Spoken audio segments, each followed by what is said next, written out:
जिला session court Sirohi की session न्यायाधीश रूपा गुप्ता ने पत्नी की हत्या के आरोपी को दोषी करार देते हुए आजीवन कारावास की सजा सुनाई। इसके साथ ही 10,000 रुपए का जुर्माना भी लगाया।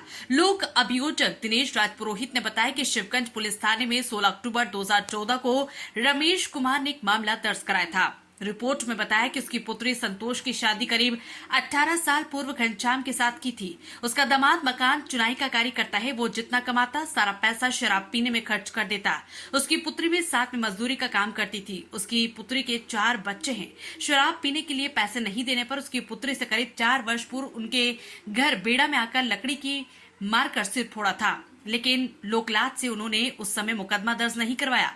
घर में खाने को कुछ नहीं होने से उसकी पुत्री के 4 बच्चे उसके घर बेड़ा में रहकर पढ़ाई कर रहे हैं। उसकी पुत्री करीब 7 महीने से ग्राम खेजड़िया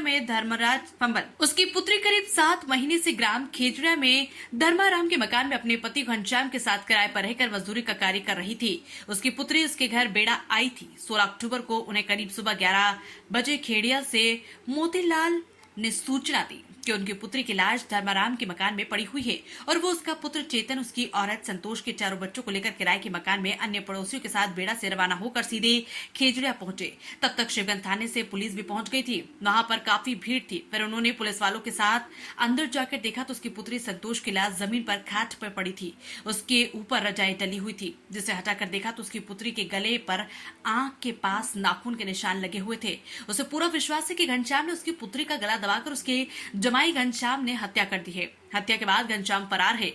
पुलिस ने मृतका के पिता की रिपोर्ट पर मामला दर्ज करने के साथ ही इसकी जांच शुरू की। पुलिस ने हत्या के आरोपी को गिरफ्तार करने के साथ ही उसके खिलाफ आरोप पत्र कोर्ट में पेश किया। कोर्ट में दोनों पक्षों की बहस के दौरान लोक अभियोजक दिनेश कुमार राजपुरोहित की तरफ से 25 दस्तावेज पेश किए गए और 17 गवाहों से गवाही करवाई गई। दोनों पक्षों की बहस सुनने के बाद सेशन न्यायाधीश रूपा गुप्ता ने आरोपी घनश्याम को हत्या का आरोपी मानते हुए जीवन कारावास और 10,000 रुपए का जुर्माना लगाया। सिरोही से राहुल रावल की रिपोर्ट।